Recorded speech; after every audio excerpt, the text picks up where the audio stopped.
Welcome to Positive Personal Power with hope, aspiration, and encouragement. Our goal is to build and enhance people's confidence and strength to handle life's challenges. Now, let me introduce you to your host, Nathaniel Skula.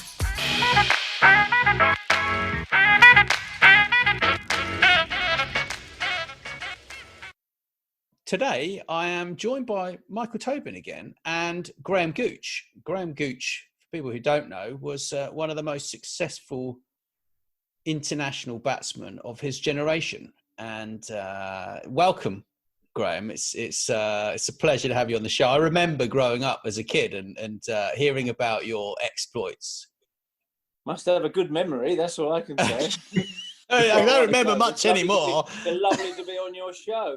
You probably don't remember that the film was in black and white in those days. Well, I remember having 3 channels. Yeah. But you're still involved with the England setup, aren't you? Well, not really with the England team. I'm still ambassador at Essex Cricket. Okay. So that's always been a love of mine, being involved with Essex. I first played a second team game for them in 1968. And then I played first team cricket and joined the staff in 1974. So I've been there a long time. Been captain, been a player, obviously, been the coach, we don't have selectors, committee member. I'm the ambassador now. So I've always been there supporting Essex, doing things for Essex and following their progress. And of course, if you like your cricket, which I know you do, we are the current county champions. Oh, indeed. And if this season gets cancelled, we might be county champions for another year.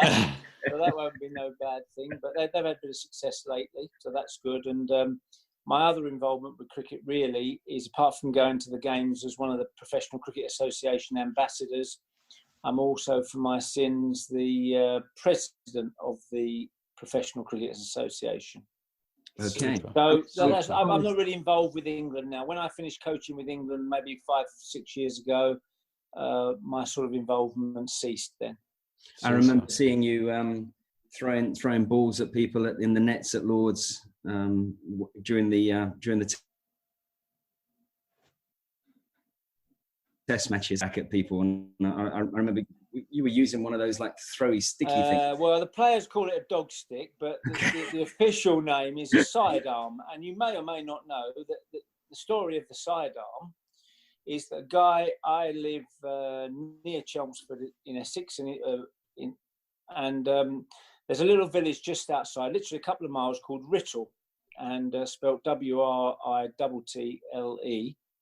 And the guy who developed and designed the sidearm, the throw-in device for net practice and that, which is a brilliant device, and all the coaches around the world use it, have done for the last, probably 10 years.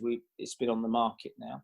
Yeah. A guy called Frank Thorogood was a farmer, okay, and he's a local cricketer, club cricketer.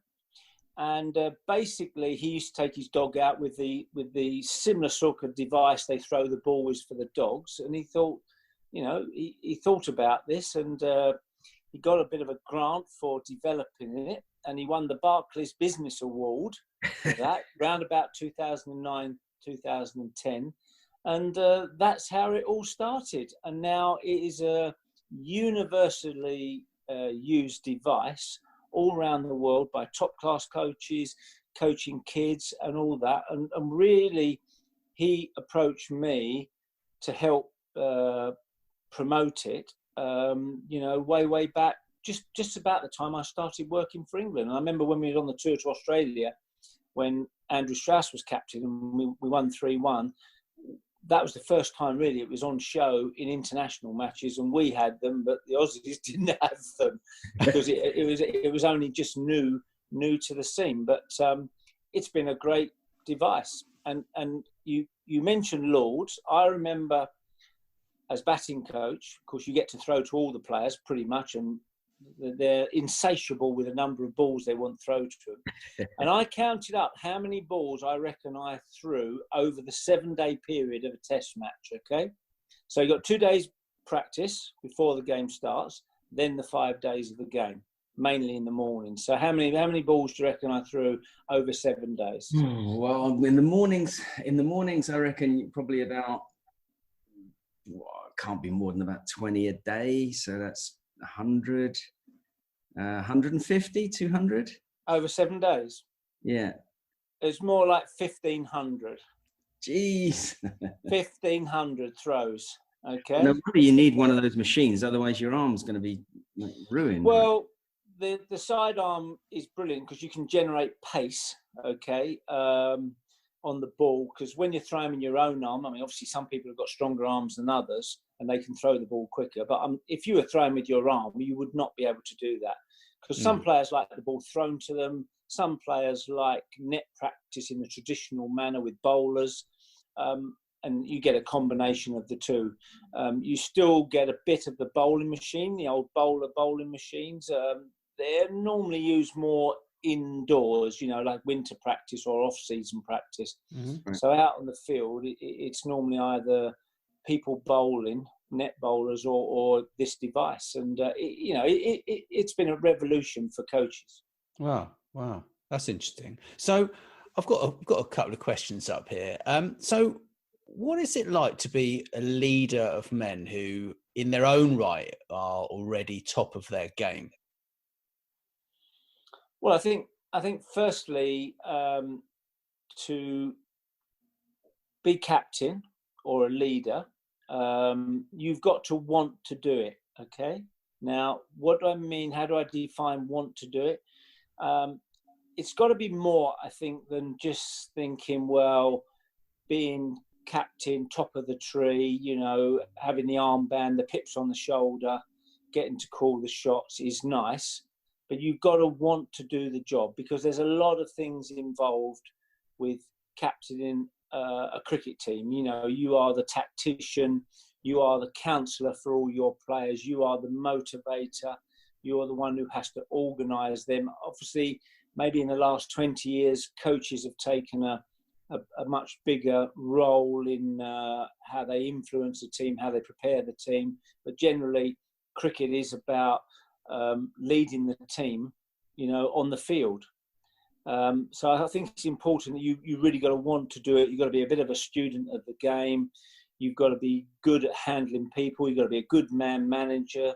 You've got to be a good shoulder to cry on sometimes. You've got to be able to crack the whip sometimes. So there's multitasking, really. And not every leader and every captain does it the same way. Some people are, psychologically great. Man management might really comes to mind there. Some people are, people who lead from the front, who set the example, who go out and lead the way. And I always enjoyed that aspect of it. And I think was an advantage for me, because opening the batting, you get to go in first, obviously. You get to set the tone for your team by, being up front with the bat. And I always thought that was an advantage, actually. So, it's a tough job. You get some real dark times and you get some real good times. But, some people would say that you're only as good as the team you've got, but you've got to get the best out of that team. And it's the same in business. It's the same in any sort of management roles, in any walk of life. It's getting the best out of people. It's connecting with them, engaging with them, and knowing how to, find a way into that person so that they respond in a positive manner. And all different types of people respond in different ways. Got you. Do you think that if you're a good captain and you've got a bad but willing team around you, you can play above yourselves as a team? I think the sum of all the parts, even if they're not the most talented team, if they all pull together, they all have a focus in the right direction, they all work really hard, at their games, and they all gel together, I think you can play above your station. And I think cricket's one of them games, and some people say momentum plays a part in a lot of sports, but if you all believe in each other, you can win games where sometimes you don't really deserve to win. you know, and you can sort of nick games that maybe it's not going your way, but because you hold strong and your character's good as a unit, you can get through.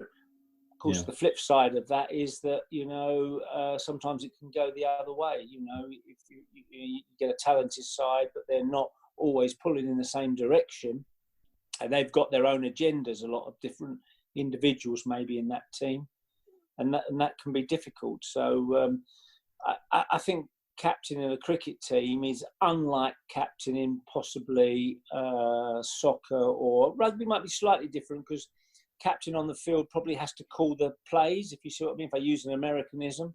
Has to call the plays, you know, how they're going to do with the line out, the scrum, what play they're going to go off the back of it. I know they've rehearsed it all, but you have to make those calls. And of course, in cricket, we don't have a microphone system, although Bob Woolmer for a few years, the late great Bob Woolmer, you know, tried it as a coach, tried to connect with his captain with a little earphone and whatever. Oh, really? But generally on the field, you know, you have to be adaptable as a captain. You know, you might have a plan, you might have worked out that plan, but sometimes it needs changing straight away. It's not working. So you've got to be a great reader of the game. But I think, you know, that there's a couple of basics, and I don't know how it relates to business. I'm sure it's the same as well. You know, as captaincy, you don't have to be liked, but you have to be respected. Right. Okay. To get on and get the best out of the people. Don't always have to be all their best mates. And I think you have to remember, you know, you're with them, not one of them. Does that make sense? Yeah. And also, you know, things like you never ask anyone to do anything that you wouldn't do yourself. There is a few basics that I think you have to adhere to, because I think if you're in charge, you've got to just set yourself aside from the players a little bit. You can't be full on with them mixing all. Well, you can be mixing, but you know what I mean. It's quite a difficult balance to play. You know, yeah, it is. I mean, I've found that in business, especially in the sales side of things, you get really good salespeople, and then you know you promote them to a sales manager, and the whole thing falls apart because they're still trying to be the buddy. And if suddenly you stop doing that, it also then implies like you give this sort of aloof type impression to people. That also upsets people as well, you know, especially when you've been a friend earlier. And I think it's much harder to in a way to promote from within because of that. When you've got someone going from one job as being part of a group of peers to being that group's leader, I think it's really, really tough transition.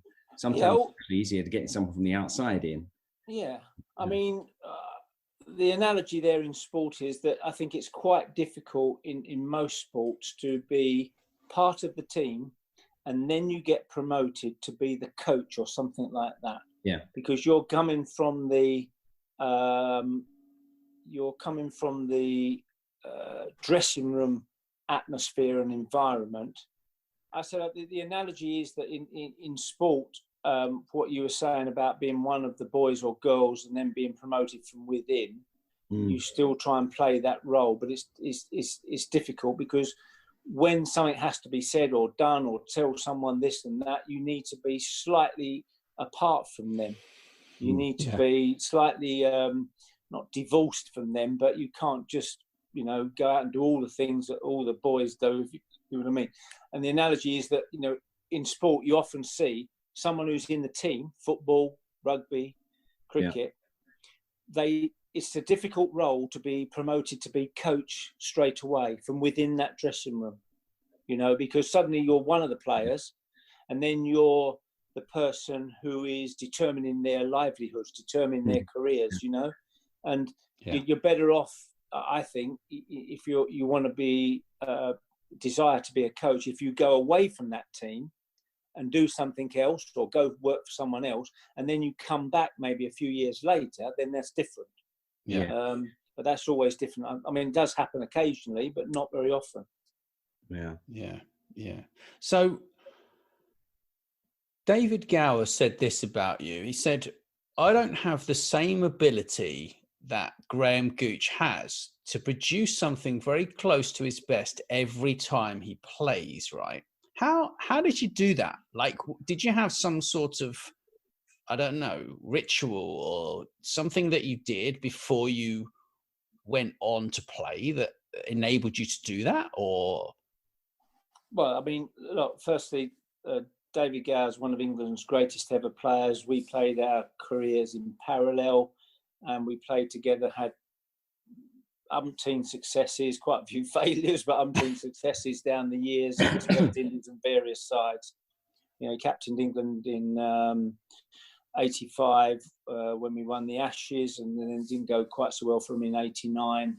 But, you know, got ultimate respect for David, was a sublime player and a player that everyone would want to pay money to watch, and he was brilliant for England. I'm not quite sure what he meant, but I mean, look, I'm a believer in your career and in life that you evolve yourself. Okay, so as you start off, your pool of knowledge is not that great, maybe, but if you're smart, you evolve yourself. So what do I mean? I mean, for me, in sport, it's made up of maybe 4 basic things. First one is attitude. Attitude controls everything. Attitude controls where you want to go, how hard you're going to work. Then you have technical ability, which is different for everyone, but getting the best out of that technical ability and improving your technical ability. Third one is knowledge. What is knowledge? As I said at the beginning, pool of knowledge. At the beginning, you're inexperienced, but if you're smart, you watch other people, you talk to other people, you evolve yourself with the knowledge and how you play in different places in the world, in different conditions. And then the last one, which is very important in our game, is concentration. Because without concentration, you can't score runs, okay? Because you can make mistakes. The concentration is key. So I think if you put all these things into operation and you work hard on all these different facets, and remember, in our world, David Gowers and myself and other people who score runs for a living and play for their country or for their team, doesn't matter. The big difference in our sport, okay, and in our particular part of our sport, is one mistake for us and it's the end of our day. That's the big difference. So it's not like a tennis player, it's not like a golfer, it's not like a bowler, whereas you play a bad shot, you're playing another shot 20 seconds later. We may be akin to a downhill skier or a Formula One racer. One mistake, end of your day. You have to wait to the next game or wherever to put that right. So you have to cash in and do well when you get the opportunity, when things are on your side, and you just make it count. And by getting all those aspects and facets of the game right, doesn't guarantee success, but it narrows down the margins of failure. And as I got older and as I evolved, you know, through the first part of my career to the later part of my career, when I had my best time, which was the time when most people are past their best, you know, I'd learned a lot and evolved myself, and I managed to be much more consistent than I was in the earlier part of my career. Right. And it was that consistency, I guess, that he was referring to, right? It was you knew that it was highly unlikely you were going to get a bad innings out of Graham. Well, look, we all make mistakes and you all get good balls, and you know, you learn that priceless skill of how can we put it, how to manage your batting in my world, you know, manage my skills and cut out the mistakes. Cutting out the errors doesn't mean not scoring runs, doesn't mean being defensive, is playing better percentages. And I'm sure in both your worlds, you know, you take the percentages, you play the percentages, and you learn, you know, the things you can do and the things you cannot do. And going back to one of my obviously favourite players, and one I know very well, as you know, I coached Alistair Cook. Okay, his biggest asset from the beginning, when I first met him about 2002, 2003, was this lad had the priceless ability of knowing exactly what he could do and what he couldn't do. and he played within those parameters. Okay, over the years, he expanded his game, he expanded his range of technical ability, the shots he could play, the way he could compose and compile an innings, but he always knew to play within his limits. And most of my career, in the people I've encountered in sport, that's a skill that some learn as they get older. Some never learn it at all. But he had that in place all the time. And his challenge as his career went on was to improve and enhance his technical skills and not his mind. His strength of character and his temperament was solid from the word go to when he finished. Do you reckon that's something to do with the fact he's a farmer? He's got that kind of... Well, he wasn't always a farmer. He wasn't always. He married Alice, and Alice's family is the farmer. So he's a converted farmer, I would say.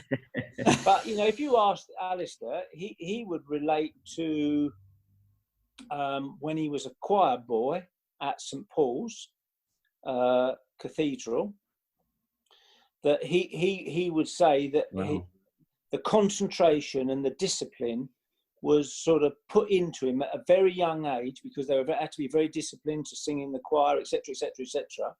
Right. And all those sort of skills that he probably didn't even realise at that very young age sort of served him well when it came to his batting later on. So it takes all sorts. It takes all sorts. And you can pick up knowledge, going back to my knowledge, you can pick up knowledge from anywhere. And if one little piece of knowledge, as you know, in your life, helps you perform better, then you pick up another little bit of knowledge. And some things you'll say, well, that's good, but I can't do that, or that doesn't work for me, but that does.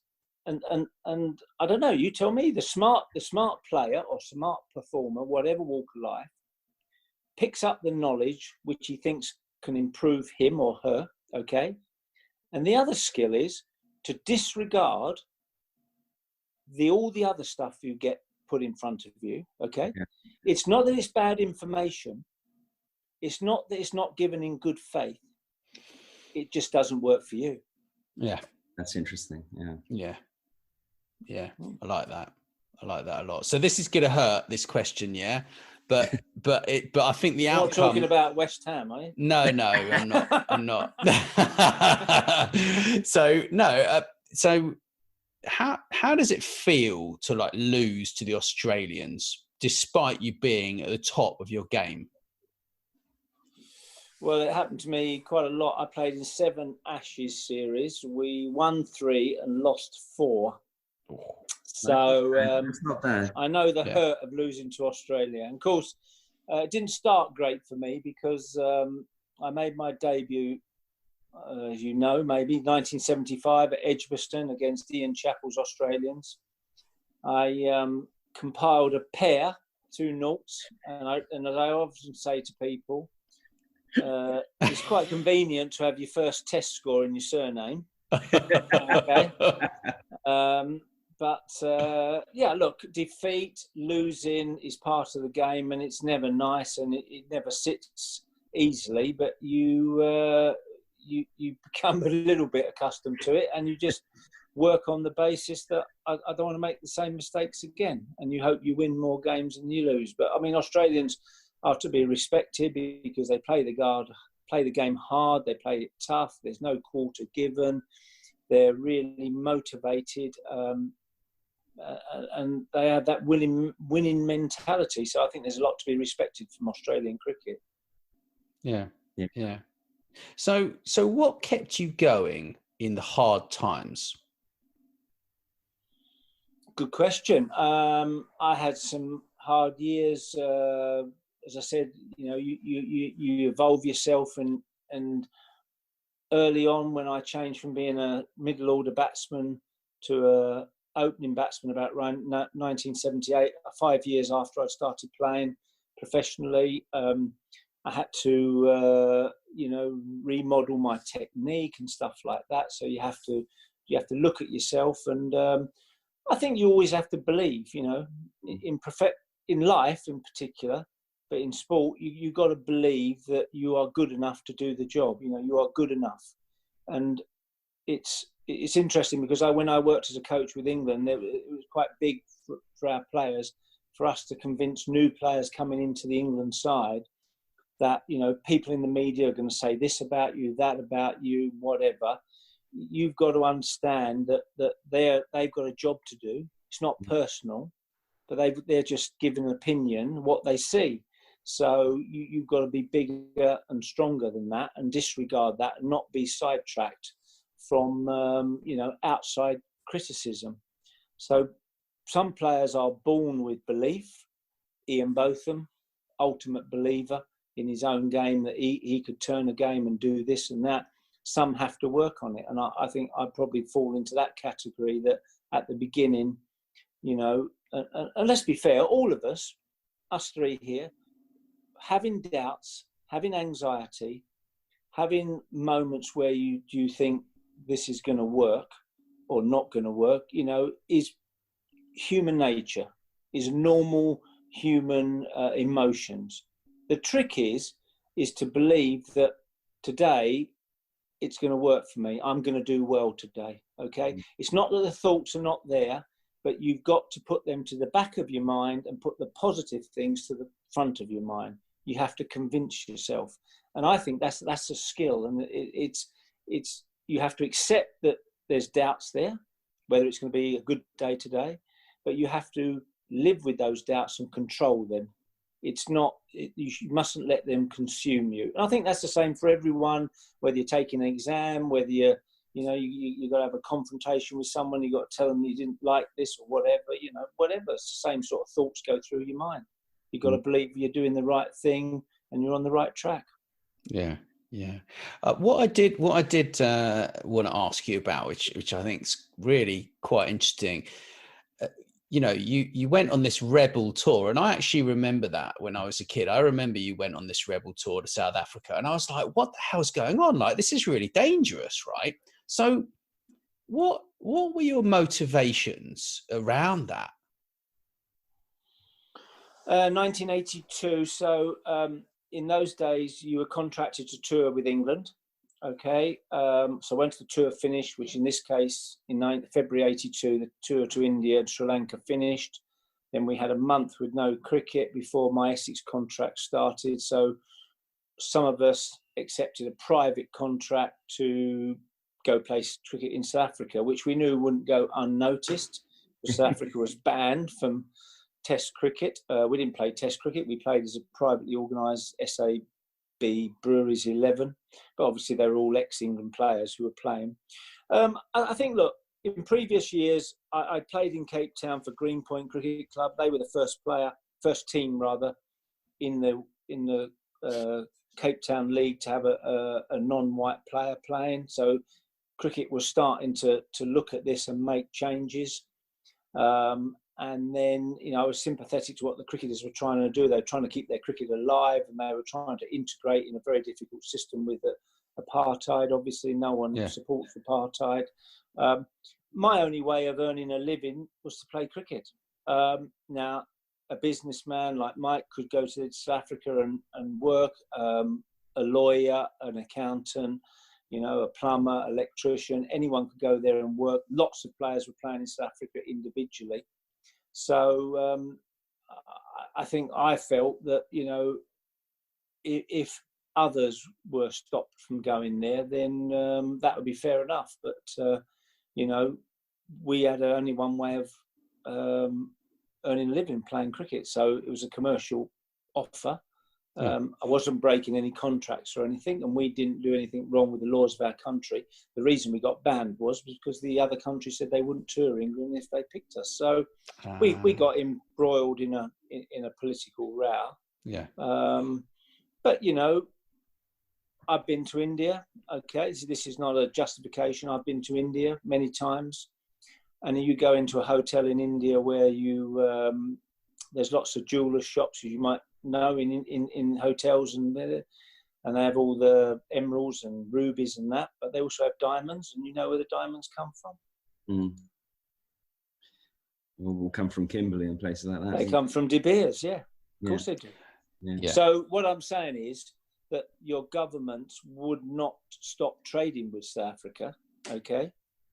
But they do want their sportsmen to adhere to bans. Got it. Yeah.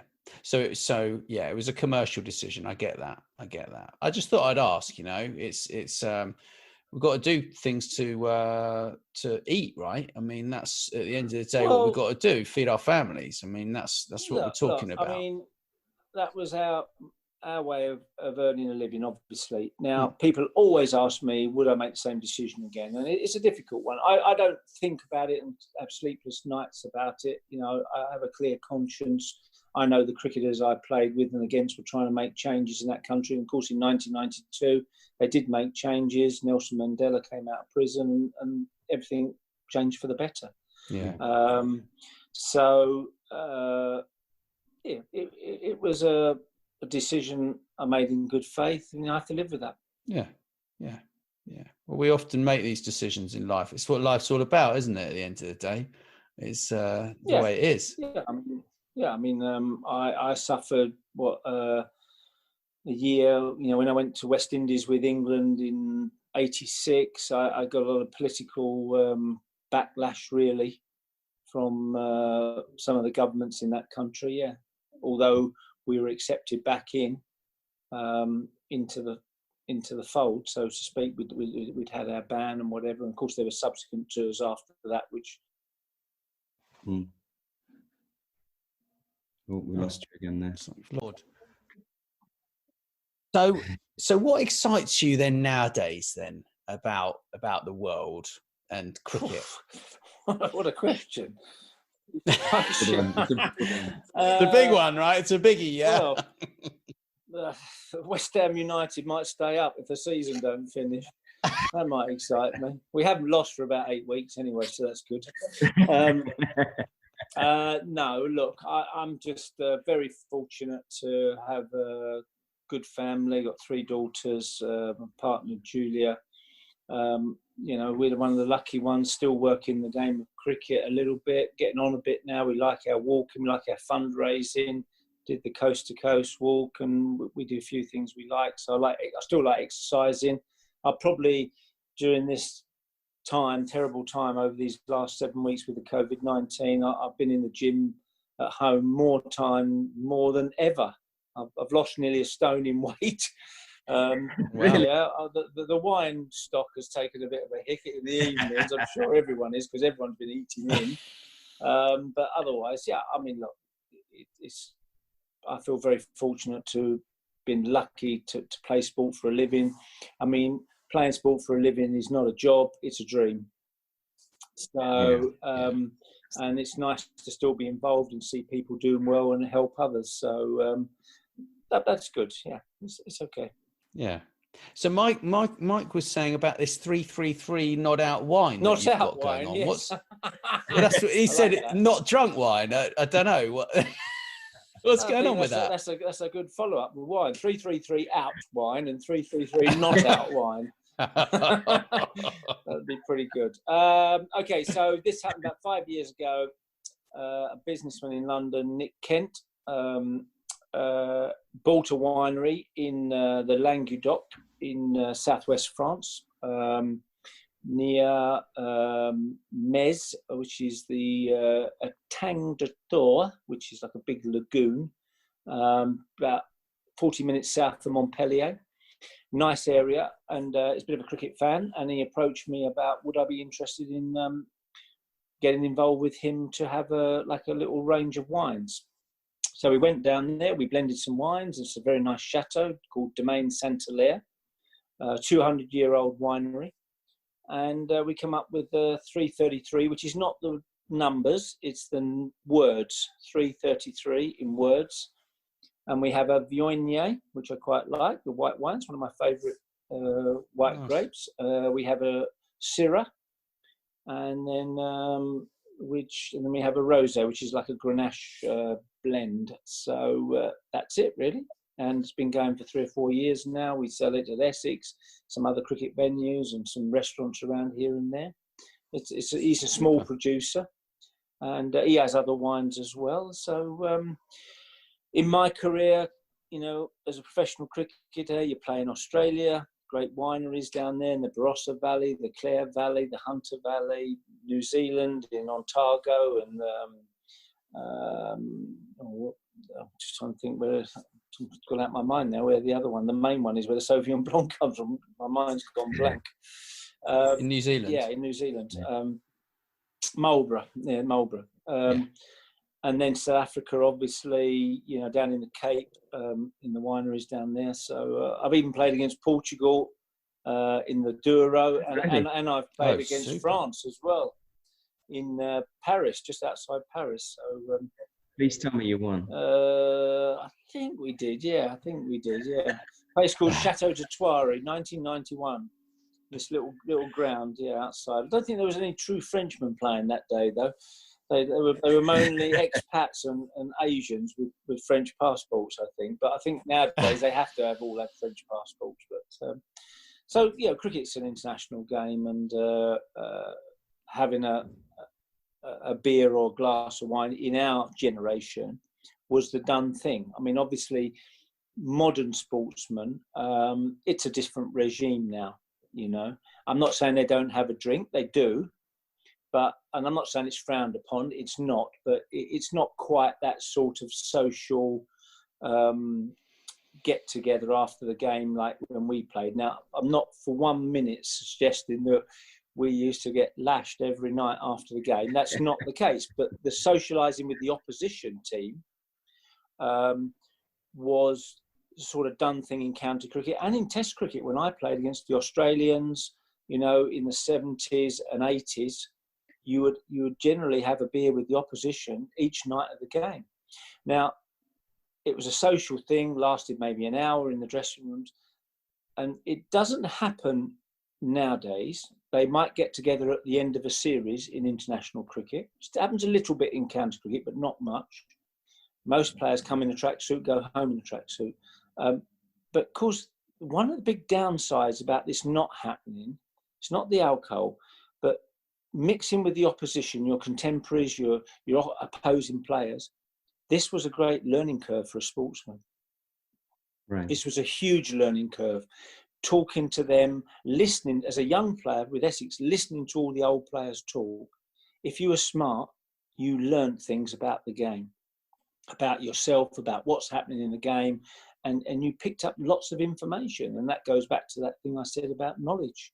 It doesn't happen. You don't get that sort of engagement between other performers, and I think that's sad for professional sportsmen in a way. No, I must admit, it's I always like the sort of the social element of sport in the past, and it's surprising that they wouldn't have a drink after. Let's say if you've got a 5-match series, they wouldn't have a drink after each match. They'd just have a drink at the end of the series. I think that's pretty much what happens now. I mean, honestly, in Australia and in England, when I played against Australia at the end of the 70s through the 80s, generally you would go into, if you were the batting side, you would go into the opposition, the fielding side's dressing room each night for a quick beer with them. Yeah. It was the sort of done thing. And it was when I started professional cricket. Nowadays, obviously, that's not the case. Interesting. They're too busy using that throwing well, machine. they'd be running around the pitch and, doing a bit of extra training, whatever. But, look, thank you. In our era, we train hard, practice hard, play hard. And then some of us would have a beer hard as well. Some more than others, as you probably know. Well, Graham, you know that I don't mind a drink or two as well. So you've been present to a few of my events. I love you there. Yeah, we're still here. Well, thank you, Graham. Okay. It's been really, really interesting. Really appreciate your time. Lovely to speak to you, and unbelievable backdrop you've got in your place there. I'm following Mike's lead on that one. Brilliant. That is brilliant.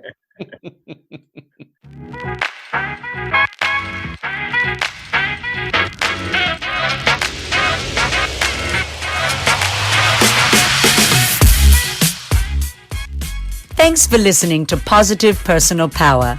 Do subscribe via your favorite podcasting app and please leave us a 5-star review. Or sign up on our website, positivepersonalpower.net, for weekly emails and updates, and do share our episodes with your friends and on social media. Feel free to reach out anytime.